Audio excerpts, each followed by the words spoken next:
তাহলে তফাৎটা কোথায়? যাদবপুর ইউনিভার্সিটিতে তাদের আন্দোলনের সময় একটা কথা খুব প্রচলিত ছিল, তুমিও মানুষ আমিও মানুষ, তফাৎ শুধু শির দাঁড়ায়।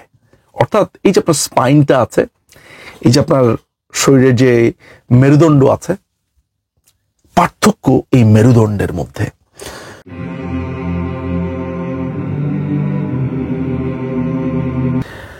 আপনারা হয়তোবা জেনে থাকবেন যে কয়দিন আগে আমি একটা ভিডিও আপলোড করেছিলাম।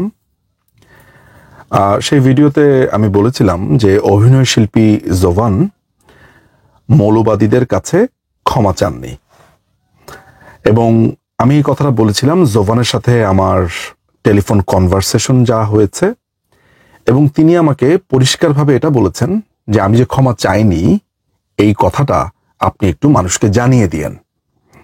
যদিও তিনি তখন বলেছিলেন যে তিনি এবং তার যে টিম আছে তারা একটা স্টেটমেন্ট দেবে। আমি তার কথার উপরে আস্থা রেখে একটা ভিডিও বানিয়েছিলাম এবং সেখানে বলেছিলাম যে সেদিন পর্যন্ত জোভান ক্ষমা চাননি, এবং তিনি দর্শকদের অপছন্দ অনুযায়ী চরিত্রে অভিনয় করবেন না এই ধরনের পার্টিকুলারলি বলেননি। বলেছিলেন যে এটা কমপ্লিমেন্টারি হতে পারে, চিন্তা করবেন।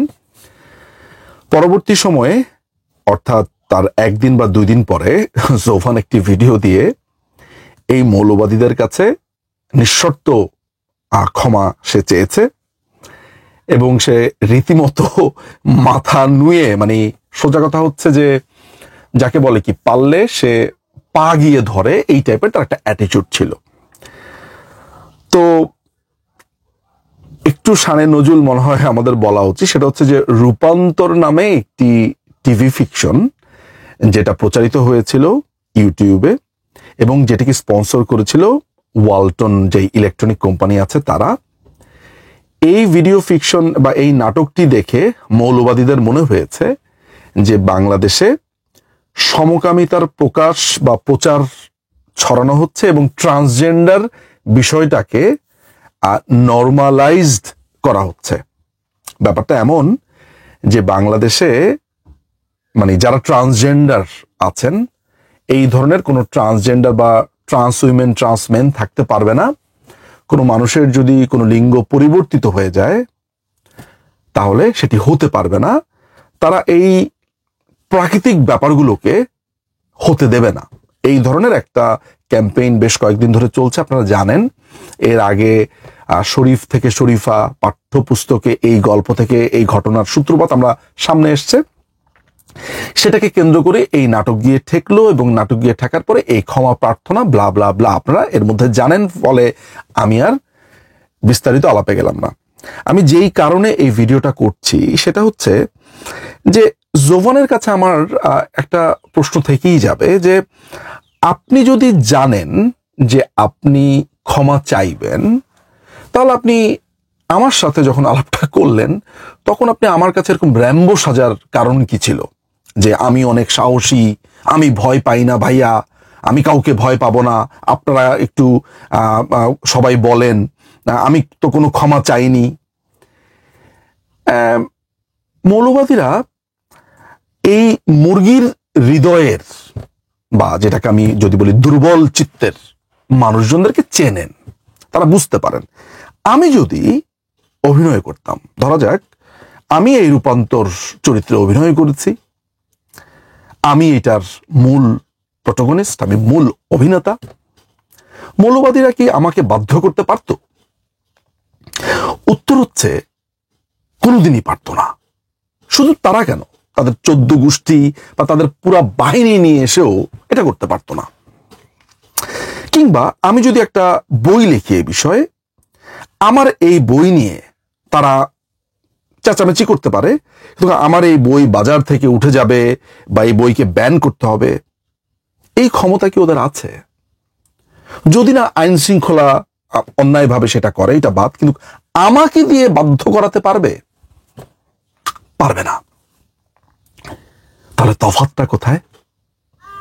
যাদবপুর ইউনিভার্সিটিতে তাদের আন্দোলনের সময় একটা কথা খুব প্রচলিত ছিল, তুমিও মানুষ আমিও মানুষ, তফাৎ শুধু শির দাঁড়ায়, অর্থাৎ এই যে আপনার স্পাইনটা আছে, এই যে আপনার শরীরের যে মেরুদণ্ড আছে, পার্থক্য এই মেরুদণ্ডের মধ্যে।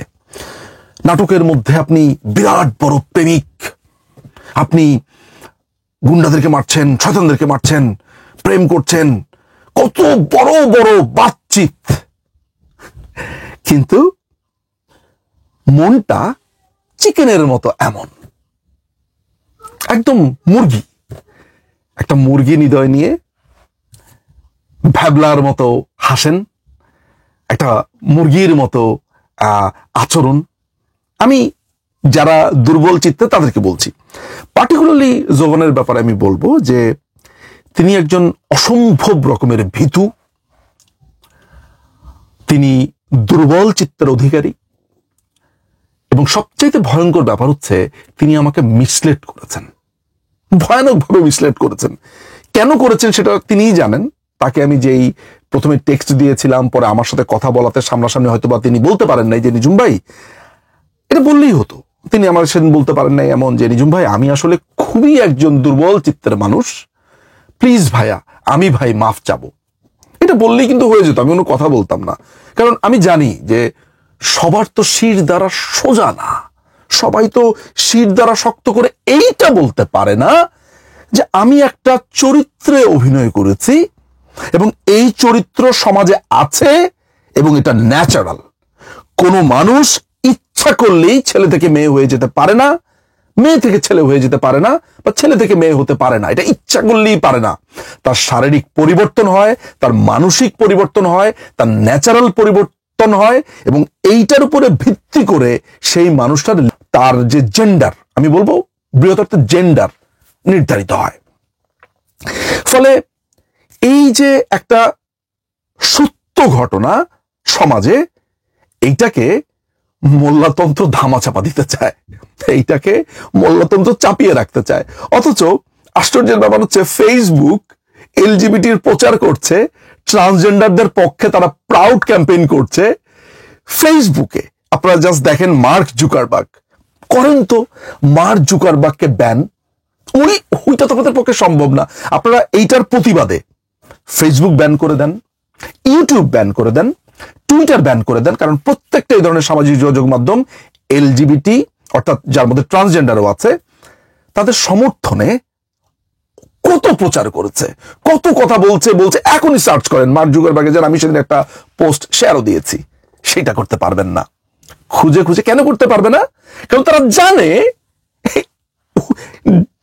ওরা তো জানে যে আমার দৌড় ঢিলা কুলুক বানানো পর্যন্ত, কিংবা চিকেন হার্ট ধরে ধরে সেইটাকে স্বীকার করা পর্যন্ত।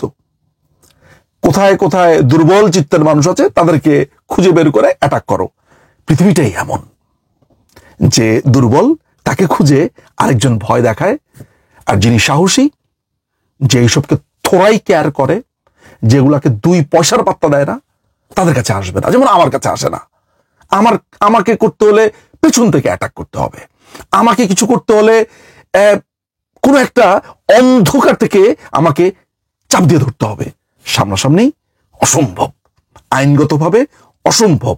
কারণ আইনগতভাবে আমি ঠিক আছি, সাহসের দিক থেকে আমি ঠিক আছি, বা আমাদের মতো যারা আছে নিঃসঙ্গ চিত্তের তারা। ফলে খুঁজে খুঁজে তারা এই জওয়ানদের বের করবে, যারা পর্দাতে বিরাট বড় নায়ক সাজে, যারা নিজেকে প্রচন্ড শক্তিশালী দেখায়, তো বাস্তব জীবনে বিড়ালের মতো মিউ করে। এই হচ্ছে তারা। মোশাররফ করিমকেও তো একবার এভাবে অ্যাটাক করেছিল, মোশাররফ করিম কিন্তু এগুলোতে পাত্তা দেয়নি।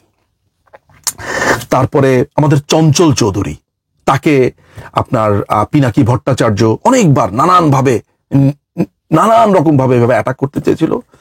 যদ্দূর আমি দেখেছি চঞ্চল চৌধুরীও এইসব ক্ষেত্রে পাত্তা দেয়নি। আমাদের হুমায়ুন আজাদ স্যার একজন লেখক, কি শক্তিশালী চিত্তের মানুষ ছিলেন। আহমদ শরীফ, শামসুর রহমান, কলিম শরাফি, আমাদের আসলে ওই জেনারেশনটাকে আমরা মিস করি। গতকালকে শুনছিলাম আমি একটা লম্বা সময় কলিম শরাফির ওই গানটা পথে পথে দিলাম ছড়াইয়ারে। আমাদের ওই জেনারেশনটাও নাই, এই জেনারেশনে এরা টিকটক করে,